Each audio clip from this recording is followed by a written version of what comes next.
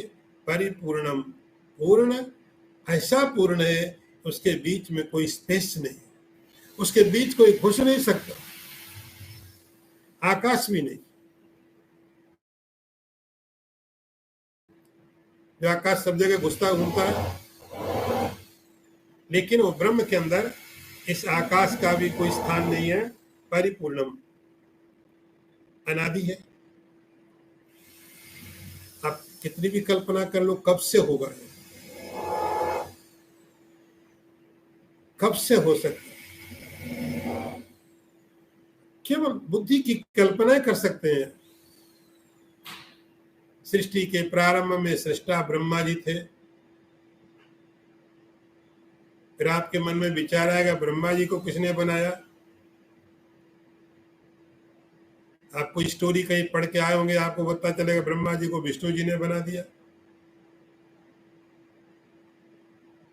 फिर सवाल होगा विष्णु जी को किसने बनाया? फिर आपने कोई और पुराण पढ़ा होगा, उसमें लिखा होगा शिव ने बनाया। सवाल तो आगे बढ़ जाएगा, शिव को किसने बनाया? फिर कुछ और आप दे दोगे, कुछ और पढ़ा होगा, उसके हिसाब से उत्तर दे दोगे। अल्टीमेटली आपको ऐसा समझना पड़ेगा कोई तो ऐसा है जिसने सबको बनाया, जिसको किसी ने नहीं बनाया। कोई तो ऐसा होना चाहिए जो बिना बने हुए निर्माता है। कुछ तो उपनिषद उसी की बात करता है, इसलिए उपनिषद कोई नाम नहीं देता। आप कुछ भी नाम दे लो, ब्रह्मा बोलो, शिव बोलो, विष्णु बोलो, आपकी इच्छा, लेकिन उसका कोई आदि नहीं है। जिसका आदि नहीं है उसका कोई अंत भी नहीं, कोई अंत नहीं, न कोई प्रारंभ है न कोई उसका अंत है। ये ब्रह्म की व्याख्या है, अप्रमेयम। अप्रमेयम, ये ऑब्जेक्ट नहीं है, ये पदार्थ नहीं है, आपके अपोजिट नहीं है। यदि आप ठीक से इसको देखने की कोशिश करोगे, इसको जानने की कोशिश करोगे, तो आप बाहर मत देखो, इसको ऑब्जेक्ट की तरह देखने की कोशिश मत करो। तब तो कई चीजें इतनी एडवांस हो गई है कि लोग बोलते हैं कि एक हफ्ता तुम ये करो और तुमको हम आत्मा का दर्शन करा देंगे, और ऐसी ऐसी चीजें चलती हैं, प्रोपेगेट की जाती हैं। तो ये कोई ऑब्जेक्ट नहीं है, आपके अपोजिट नहीं है। ऑब्जेक्ट आपके अपोजिट होता है। आप यहाँ रह के सामने की चीजों को देखते हो। इस परमार्थ की जो बात की जा रही है, जिसकी श्रुति वर्णन करती है, वो आपके विरोध में नहीं है।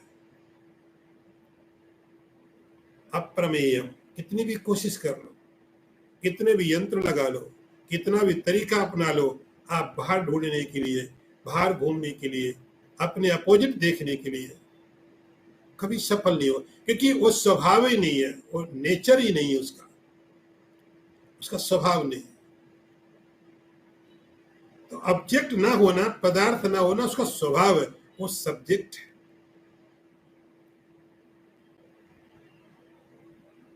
ऐसा एकम एव अद्वयम ब्रह्म, एक मात्र अद्वय जो ब्रह्म है वही परमार्थ है। नेह नानास्ति किंचना, उसमें और कुछ नहीं है। अगला मंत्र देखिए, चिद्घनम सद्घनम चिद्घनम नित्यम आनंद घनम अक्रियम एकमेवाद्वयम ब्रह्म नेह नानास्ति किंचन। अर्थ देखिए, जो घनीभूत सत, चित और आनंद है, ऐसा एक नित्य, अक्रिय और अद्वितीय ब्रह्म ही सत्य वस्तु है, उसमें कोई नाना पदार्थ नहीं है।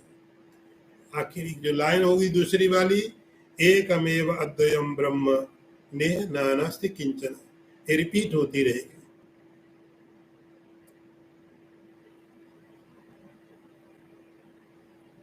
नेह नानास्ति किंचन ब्रह्म एकम मेव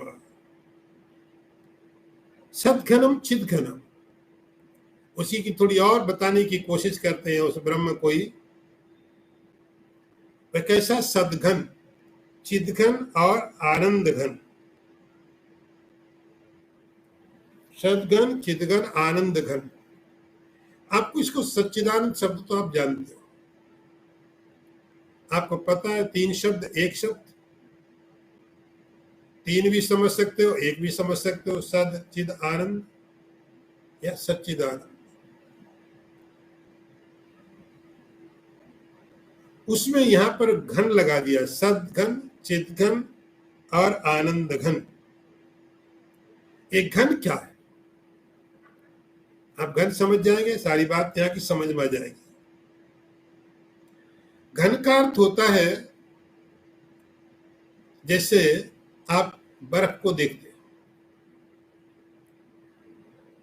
आपने एक पीस देखा आइस का, आपने बर्फ देखी।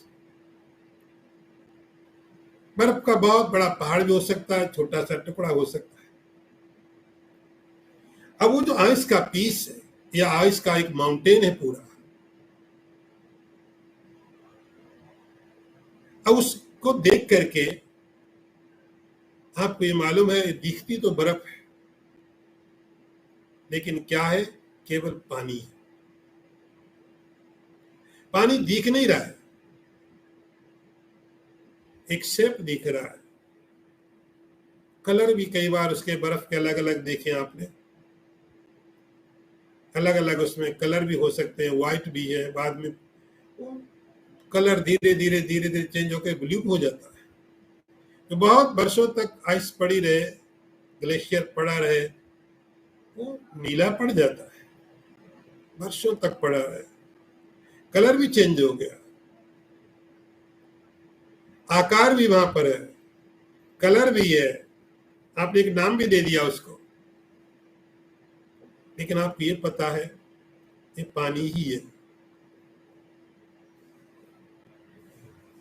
आप ऐसे समझ सकते हैं कि आपको ये मालूम है ये बर्फ केवल जल घन है। यदि आप ऐसा प्रयोग करना चाहें, ये सामने जो देख रहे हो क्या है? जल घन, और कुछ नहीं।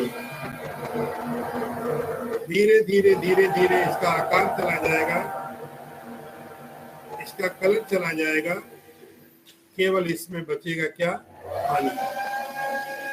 अभी जो पानी दिख रहा है ये वास्तव में अभी भी पानी ही है। इसी प्रकार से सद्घनम, तो जितने भी आप पदार्थ, मकान है, व्यक्ति है सब जगह लगता है, सब जगह यही सद है। उस सद के ऊपर में उस सद की अभिव्यक्ति है, कहीं कपड़े के रूप में होती है, कहीं घड़े के रूप में होती है, कहीं मनुष्य के आकार में होती है। प्रकट कौन हो रहा है? सद। ये सद का एक्सप्रेशन है, ये सद की स्थिति है जो कभी कपड़े के साथ कपड़ा है, पत्थर है, कुर्सी है जो इजनेस है वो सब जगह है। उस इजनेस की भी अभिव्यक्ति है इस रूप से, वो सदघन। इसी प्रकार आप चितघन समझ सकते हैं। चित माने नॉलेज, ज्ञान, और आनंद घन, आनंद की अभिव्यक्ति। नित्यम आनंद घन, अक्रियम, बिना किसी क्रिया के, बिना किसी एक्टिविटी के, जो हमेशा रहने वाला सद, हमेशा रहने वाला चित, हमेशा रहने वाला आनंद। ये पूरा का पूरा जो भी आप देख रहे हैं, आपका अनुभव हो रहा है, आपका एक्सपीरियंस है, ये सब सदघन है, चिद घन है, आनंद घन है, नित्य है और अक्रिय है। ये ब्रह्म की व्याख्या, एकम एव अद्वयम ब्रह्म। ये ब्रह्म की व्याख्या है शब्द के रूप में, चित के रूप में, आनंद के रूप में, और यहाँ कुछ भी नहीं है। नेह नानास्ति किंचना, और यहाँ कुछ भी नहीं है, एकमात्र केवल वही परमार्थ तत्व है, बाकी सब झूठ। ओम पूर्णमदः पूर्णमिदं पूर्णात् पूर्णमुदच्यते पूर्णस्य पूर्णमादाय पूर्णमेवावशिष्यते। ओम शांति शांति शांतिः। शंकरं शंकराचार्यं केशवं वादरायणं सूत्रभाष्यकृतौ वन्दे भगवन्तौ पुनः पुनः। ईश्वरो गुरुरात्मेति मूर्तिभेदविभागिने व्योमवद्व्याप्तदेहाय दक्षिणामूर्तये नमः। ओम शांति शांति शांति।